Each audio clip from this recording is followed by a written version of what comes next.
Om Namo Bhagavate Vasudevaya. Om Namo Bhagavate Vasudevaya. Om Namo Bhagavate Vasudevaya.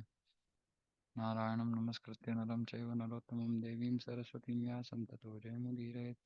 Ashtaprayeshu Bhadreshu Nityam Bhagavata Sevaya. Bhagavate Ruttama Shloke Bhakti Bhavati Naishtiki. Om Agnanatimirandasya Gnananjana Shalakaya. Yakshurunmilitam Mena Tasmai Shri Gurave Namaha. Namo Vishnupadaya Krishna Preshthaya Bhutale. Srimate Bhakti Vedanta Swamiti Namini. Namaste Saraswate Devi Gauravani Pracharini. Nirvishesha Shunyavadi Paschatya Deshatharini. Jai Shri Krishna Chaitanya Prabhu Nityananda. Shri Advaita Gadadhara Shivasadi Gaura Bhakta Hare Krishna Krishna Krishna Hare Hare Hare Rama Rama Rama Hare Hare.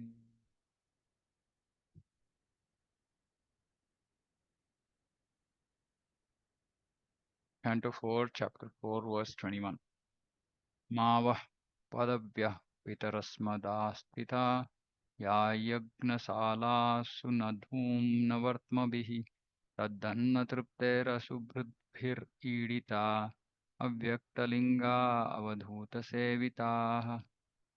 My dear father, the opulence we possess is impossible for either you or your flatterers to imagine. For persons who engage in fruitive activities by performing great sacrifices are concerned with satisfying their bodily necessity by eating foodstuff offered as a sacrifice. We can exhibit our opulences simply by desiring to do so. This can be achieved only by great personalities who are renounced, self-realized souls. Sati's father was under the impression that he was exalted in both prestige and opulence, and that he had offered his daughter to a person who was not only poor but devoid of all culture. This is what Daksha was thinking. Her father might have been thinking that although she was a chaste woman, greatly adherent to her husband was in a deplorable condition, meaning very poor condition. To counteract such thoughts, Sati said that the opulence possessed by her husband could not be understood by materialistic persons like Daksha and his followers, who were flatterers and were engaged in fruitive activities. Her husband's position was different. He possessed all opulences, but he did not like to exhibit them. Therefore, such opulences are called abhyakta or unmanifested. But if required, simply by willing, Lord Shiva can show his wonderful opulences. And such an event is predicted here, for it would soon occur. The opulence Lord Shiva possesses is enjoyable in renunciation and love of God, not in material exhibition of sense gratificatory methods. So the opulence Shiva possesses is enjoyable in renunciation and love of God, not in material exhibition of sense gratificatory method, meaning it was not a material opulence, it was a spiritual opulence. Such opulences are possessed by personalities like the Kumaras, Narada, and Lord Shiva, not by others.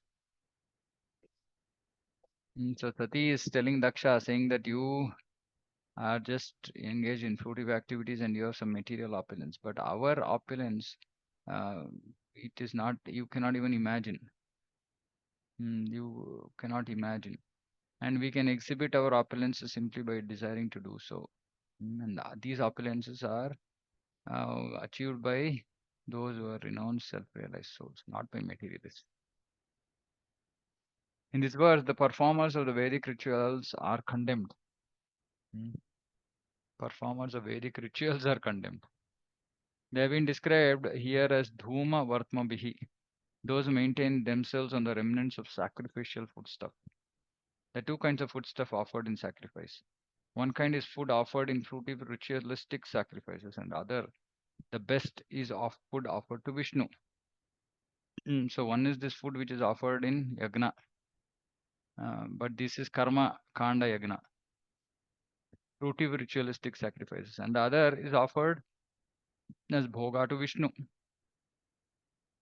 Although in all cases Vishnu is the chief deity on the sacrificial altar, the performers of fruitive rituals aim to satisfy various demigods to achieve in return some material prosperity. So even when one is doing a fruitive ritualistic sacrifice, meaning some karma kanda yagna, the chief deity on the sacrificial altar is Vishnu only. Hmm. But directly they try to satisfy some demigods, various demigods, to achieve some material prosperity. Real sacrifice, however, is to satisfy Lord Vishnu, and the remnants of such sacrifices are beneficial for advancement in devotional service. This is real sacrifice. So, as devotees, we should not be thinking that, oh, we should also be doing some yagna, yaga, this, that, and all that. Uh, Bhakti is the bhakti and offering bhoga in bhakti. Hmm?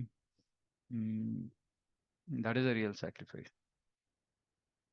And that is a real sacrifice which satisfies Lord Vishnu, and thereby one advances in devotional service. So every day we are doing sacrifice by offering bhoga to the Lord. Every day we are doing real sacrifice. And the one second, Rohini Mataji, I'll just finish this paragraph. Sure. Process of elevation by performing sacrifices other than those aimed at Vishnu is very slow, and therefore it has been condemned in this verse.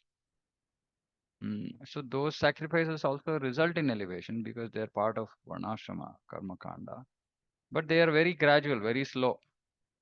That has been condemned. Vishwanath Chakravarti has described the ritualistic performers to be like crows because crows delight in eating the remnants of food which has been thrown into the dustbin. All the Brahmanas who were present for the sacrifice were also condemned by Sati. So one thing we have to understand is it's not that any kind of even yagna, which is not karmakanda yagna, but even some kind of yagna, like for example, when Srila Prabhupada, when Vrindavan temple was inaugurated, Srila Prabhupada allowed some fire sacrifice to happen. But he clearly told his followers, saying that I am doing this just to please the Smartha Brahmanas of Vrindavan, because otherwise they'll be unhappy. We don't need all this. Hare Krishna Mahamantra is enough. Mm, And in this book from which I've been posting quotes on our group to the Bhakti Chintamani, His Holiness Shivaram Swami Maharaj says that uh, if uh, one thinks that uh, events like opening of temple, anything directly connected with bhakti, if we think that that is dependent on any yagna, yaga, etc., then that is not pure devotion. That is not um, second, what is the exact word he says?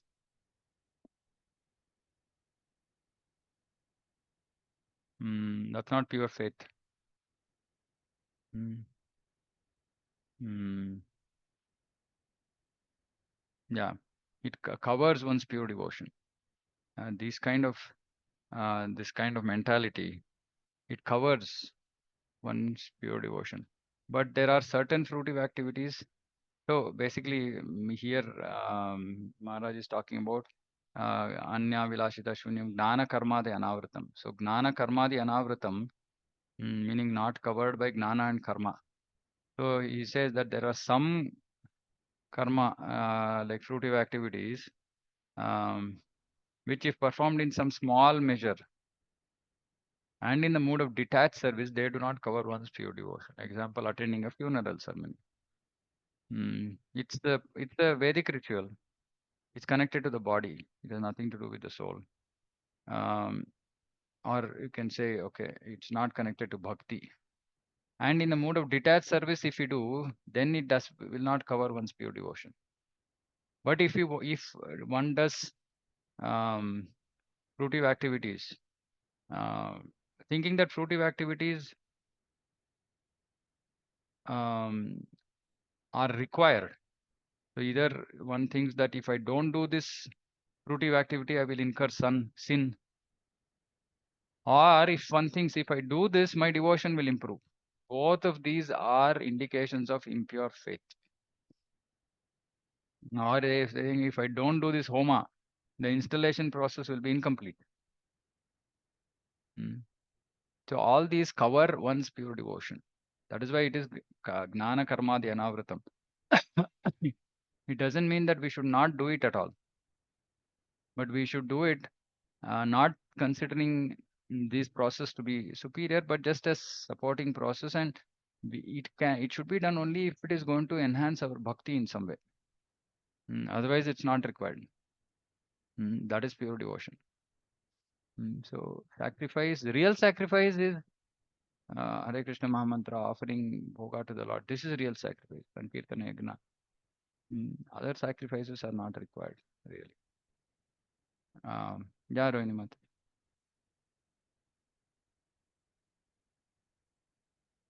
Mataji, you wanted to say Yeah, something? yes, Prabhu. Hare Yeah. Krishna. Yeah. Hello. So Vishnu is the final receiver of all the yagnas, right? So as material yagna are spiritual, this thing. Yeah. But like, how come, like, if he receives, how come demigod, does the demigods offer everything? They get it from the people to Vishnu. Yeah. Yes. So basically, the process is that see in this whole Vedic um, process, what is important is what is the intent and to whom the offering is being made. Right? So that is the most important thing, based on which the fruit is given, the result is given. When these things are offered with some material intent and offered to demigods, since demigods are not independently powerful, they anyway have to offer that to Vishnu to get the result. Right, Prabhu. So there will be some portion which will be offered to Vishnu.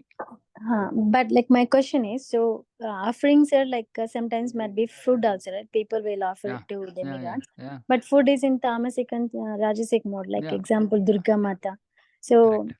yes, and also how does she accept the flesh of other living being, because that living being is also the son or like daughter of her, Yeah, right? but that she is So, just playing a role. No, she has a role to play, and it's like see, all kinds of living entities are there. All kind of living entities should be protected, should be guided, should be uh, helped on the way to promote progress, come to higher platforms, right? So different people have different responsibilities.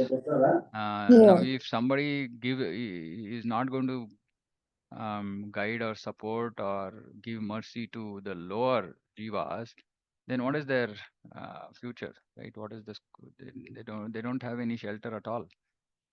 So that's not because everybody is Krishna's children. So he's giving everybody appropriate guidance, right? So like he's like a prisoner. Prisoner Mhm. is put into jail, and the jail officials, warden, whatever, their work is to actually rectify. Now that is also uh, the government's work. Right? If you say that, why is the police actually punishing the wrongdoer? To rectify. Mhm. So similarly, here when offerings are made, that's why Krishna says in Bhagavad Gita, when with whatever faith one worships, even that faith is given Right, by Krishna. But right, right. that is okay because that is their stage. They can't do anything beyond that. And slowly, by Mhm. doing that, slowly and gradually, they'll get the mercy of demigods, and the demigods gradually bring them to higher and higher platforms. So in this case, the goats, do they get the next higher birth when they were No, no, offered? no, not no, no, no. If it is in Tamoguna, it'll just die, and there's a deal. No, Mam Saha. So that karma phala is coming, right? Mm-hmm. But see, if there is no acceptance at all, and gradually we have also seen. I mean, people who do this on one end, they also do some good work also, Yes. right? So see, we should understand all kinds of people are there, and all kinds of people need to have some shelter, and so Krishna's arrangement is like that. That everybody is. Uh, What is her mood, Prabhu Durga Mata? Like, does she accept the offerings and Yeah, she has to like, accept, no, because they are in that mode. She has to accept, but eventually, that is just the role that they are playing. But as Vaishnavas and Vaishnavis, they know that eventually, how do we get these people to Krishna, right? yes, But they have a role to play. Now, right. they can't override, or they can't whimsically just do something, right? And With next life, does the goat become that person becomes good Yeah, even though yeah. offering is done? Offering is done, yeah, because the offering process itself is that is the least punishment they can get, Mm-hmm. right? That is the Right. least punishment they can get for doing that. Otherwise, they'll have to go and suffer in hell. Right? Right. Now they just got an exchange. Next life, I'll become a goat. You kill me over. Right. Very less punishment. Right. So that itself is a Okay. mercy. Yeah. Thank you, Hare Yeah. Krishna. Whether or not King Daksha and his flatterers could understand the position of Lord Shiva, Sati wanted to impress upon her father that he should not think her husband to be without opulence. Sati, being the devoted wife of Lord Shiva, offers all kinds of material opulences to the worshippers of Lord Shiva. So Sati offers because she is the material energy. Even though Shiva himself doesn't possess any opulence of many material opulence, Sati possesses everything because she is the material energy, Prakriti. Right? So she offers all kinds of material opulences to the worshippers of Lord Shiva. But Lord Shiva directly, he doesn't possess any material opulence as such. He doesn't like to possess. He possesses in the sense because his wife possesses, so he possesses that way. But he is not fond of possessing these things. He is also not fond of giving these things to worshippers. But like same thing, because they are taking shelter of Lord Shiva, he has to give. And slowly, by his mercy, they will make progress.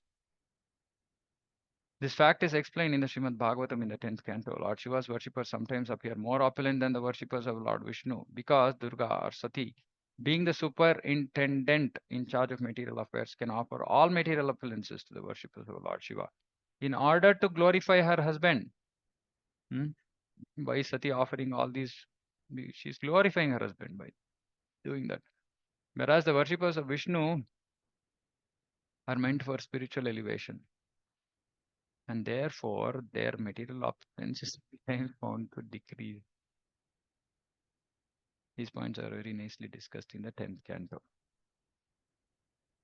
Okay, who can explain this? I've explained this multiple times, but again, recap time. Worshippers of Vishnu are meant for spiritual elevation, and therefore their material opulence is sometimes found to decrease. Yeah, under what condition does this happen?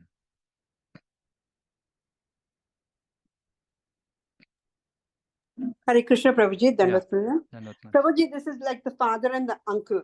Like when you're worshipping Lord Shiva or any other demigods, they do not care. I mean, though it comes from the Lord himself, the benedictions are given easily. But when it comes to the Lord himself, the Supreme Lord himself, he will see that if it benefits the person in the larger frame, and he could come back and become a better devotee and come back to Godhead. Yeah. So the example of the uncle and the father is relevant. Yeah. So my question is, on what condition does the material opulence of a devotee decrease? When the mercy of the Lord is, when he gives you mercy, when he says the mercy of the Lord is given, he takes away everything. All material benefits are taken away, so that he can come back to the Supreme Lord, to his ultimate home. Okay. Any other? Yeah. Hare Krishna, Prabhu. Yeah.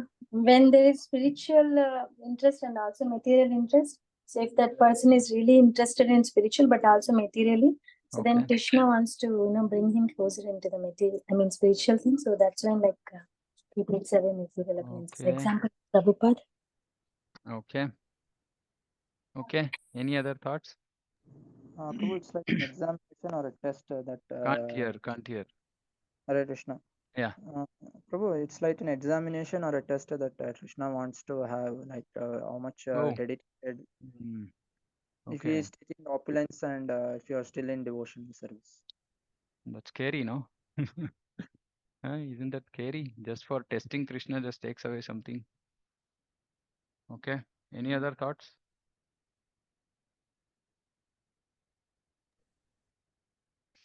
Pradam Prabhuji, I am reminded of that verse, Tasya Anugraha. Yeah. Harishya tad dhanam shanaye tato dhanam tyajate asya swajan dukha dukkita. And Prabhuji, when a person is attached to his opulence, then Lord takes it away. In Chaitanya Charitamrita also we read that he's asking for poison, I'll not give him. Chaitanya Mahaprabhu says, I don't remember the shloka exactly. That Vish mange to. Yeah. So this is the key actually. So the key is attachment. Actually, it's not that it's not mandatory that worshippers of Vishnu should become broke. In fact, worshippers of Vishnu, Sri Vaishnavas, we see actually they are reasonably opulent. It's not that they are poor. So the Hare Krishna. key, once again, let me complete. So Sorry. the key is that if we are attached to material opulence, then like Rohini Mataji said, if we want to make spiritual progress, but we are also attached to our opulence, then Krishna might take away just to bring us to our senses. Okay, but it's not that every devotee of Krishna or Vishnu will become broke. We can have all the opulence in the world and use all the opulence in the world for Krishna or Vishnu. Then no opulence will decrease. In fact, the opulence will only increase. So we should not, and Krishna is not going to do any of this just for testing purpose and all that. Testing will be there, but people might even lose faith. So if somebody is not qualified, Krishna will not even test them. That means that if somebody doesn't really want bhakti, Krishna will not, okay, he'll say, okay, this jiva will take time, right? He will not put him through some, what is it called? Some, fast, it's not, this will be like a fast process, and that devotee might not be prepared for it. So only when the devotee really, really wants Krishna, really wants Krishna, but also is really, really attached to material opulence, that material things, that Krishna takes away. Yeah, Prabhupada, because Krishna had big plans for Prabhupada, and Prabhupada was busy trying and retrying to set up his business, establish his business. So Krishna just every time took it away, because he was attached to establishing his business. Yeah, yes, Mataji. Hare Krishna Prabhuji. Yeah. I mean, the Bali Maharaj episode very clearly indicates that, his wife, when Bali Maharaj's wife comes, she very clearly says that you've shown mercy. Like he thought he was the doer, and you showed that, and she's very happy that the Lord has taken away everything. Yeah. And then he ultimately rewards also, Prabhu. Correct. So, and Dhruv Maharaj's incident shows that he went in for material gain, and usually the Lord, does not fulfill this sort of like a kingdom bigger than Brahma's. I mean, the forefathers. And the Lord gave him that with the mercy, saying that he'll go back to Loka, Dhruv Loka, which is bigger than Brahma Loka. So, in both the cases, we can see that the Lord ultimately, depending on how the sincerity, I suppose, or what it is, I mean, the Lord does give you the benedictions, and sees that you come back to him also. Yeah. So what we have to understand is Dhruva Maharaj was Artharthi, right? Artho actually was Artho. So he was distressed. So neophyte stage. So when devotees are neophytes, then Krishna reciprocates and fulfills their material desires also. Like Ruchira Mataji is saying, but eventually he will bestow the benedictions in such a way that the desire will not increase. So bestowing material opulence itself is not the problem. Like I said, if so, two stages. One is neophyte stage, material opulence might even be benedicted. But as we make progress and we really want to achieve Krishna, but we are still materially attached, is when Krishna very carefully takes away such a way that the devotee doesn't lose faith, but at the same time that he can give up that attachment and move closer to Krishna. So Krishna is very, very merciful that way.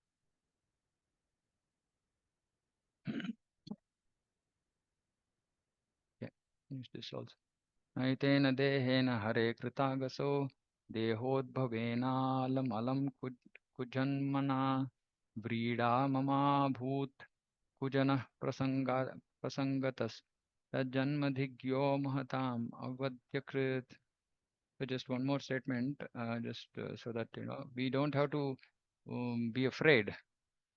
We just have to make sure that we don't remain too attached to material opulence. That's all. We use the material opulence Krishna has given to take care of our duties, household, etc., and use as much as possible in Krishna's service, and then everything is fine. And yeah, nothing like Krishna taking away any opulence will generally happen. Okay, translation. You are an offender at the lotus feet of Lord Shiva, and unfortunately, I have a body produced from yours. I am very much ashamed of our bodily relationship, and I condemn myself because my body is contaminated by a relationship with a person who is an offender at the lotus feet of the greatest personality. Like, Sati is like really upset, really upset. Such sharp, caustic, harsh words. Hmm. Lord Shiva is the greatest of all devotees of Lord Vishnu. It is stated Vaishnavanam Yatha Shambhu.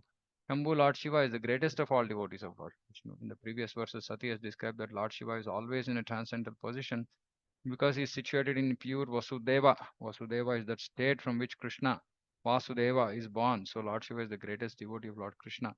And Sati's behavior is exemplary because no one should tolerate blasphemy against Lord Vishnu or his devotee.